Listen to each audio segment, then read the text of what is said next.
സംസ്ഥാനത്ത് വൈദ്യുതി നിയന്ത്രണം വരും ദിവസങ്ങളിലും തുടരും. പീക്ക് സമയങ്ങളിലെ നിയന്ത്രണം ഒഴിവാക്കാനാകാത്ത സാഹചര്യമാണ് എന്നാണ് മന്ത്രി സണ്ണി ജോസഫിന്റെ വിശദീകരണം. ഉപഭോക്താക്കൾ വൈദ്യുതി ഉപയോഗത്തിൽ നിയന്ത്രണം കൊണ്ടുവരണമെന്നും മന്ത്രി അഭ്യർത്ഥിച്ചു. അതേസമയം വൈദ്യുതി വകുപ്പിനെതിരെ നാളെ ഡിവൈഎഫ്ഐയുടെ പരസ്യ പ്രതിഷേധം ഉണ്ടാകും. വർദ്ധിച്ച വൈദ്യുതി ഉപയോഗം, കുറഞ്ഞ ആഭ്യന്തര ഉൽപാദനം, കടം വാങ്ങിയ വൈദ്യുതി തിരികെ നൽകേണ്ട സാഹചര്യം, പവർ എക്സ്ചേഞ്ചിൽ നിന്നും വൈദ്യുതി കിട്ടാത്ത സ്ഥിതി, ഇതാണ് സംസ്ഥാനം നേരിടുന്ന അതിരൂക്ഷമായ വൈദ്യുതി പ്രതിസന്ധിക്ക് കാരണം. വൈദ്യുതി ഉപഭോഗം കഴിഞ്ഞ ദിവസങ്ങളെ അപേക്ഷിച്ച് 400 മുതൽ 500 മെഗാവാട്ട് ഉയരുന്ന സാഹചര്യമാണ്. പവർ എക്സ്ചേഞ്ച് വഴി വൈദ്യുതി ആവശ്യത്തിന് കിട്ടാതെ വന്നതോടെയാണ് പീക്ക് ടൈമിൽ നിയന്ത്രണം. തുടർച്ചയായി 3-ാം ദിവസവും സംസ്ഥാനത്ത് അരമണിക്കൂറിലധികം നേരം വൈദ്യുതി നിയന്ത്രണം വേണ്ടിവന്നു. നിയന്ത്രണമല്ലാതെ മറ്റു വഴിയില്ലെന്ന് മന്ത്രി സണ്ണി ജോസഫിന്റെ പ്രതികരണം.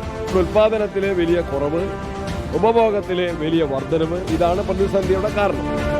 രാത്രികാലങ്ങളിലെ ഉപയോഗം കഴിയുന്നത്ര കുറയ്ക്കുക. അത്യാവശ്യങ്ങൾക്കെല്ലാം വൈദ്യുതി വേണം, എന്നാൽ അനാവശ്യമായ നമ്മളുടെ അലങ്കാര ലൈറ്റുകൾ ഒഴിവാക്കുക. അതിനിടെ ഉപഭോക്താക്കളും വൈദ്യുതി ഉപയോഗത്തിൽ നിയന്ത്രണം കൊണ്ടുവരണമെന്നാണ് അഭ്യർത്ഥന.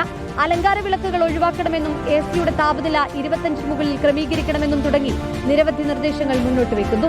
ഒപ്പം നിലവിലെ പ്രതിസന്ധി മറികടക്കാൻ വൈദ്യുതി വാങ്ങാനുള്ള എല്ലാ മാർഗങ്ങളും തേടുകയാണ് KSEB. റിപ്പോർട്ടർ, തിരുവനന്തപുരം.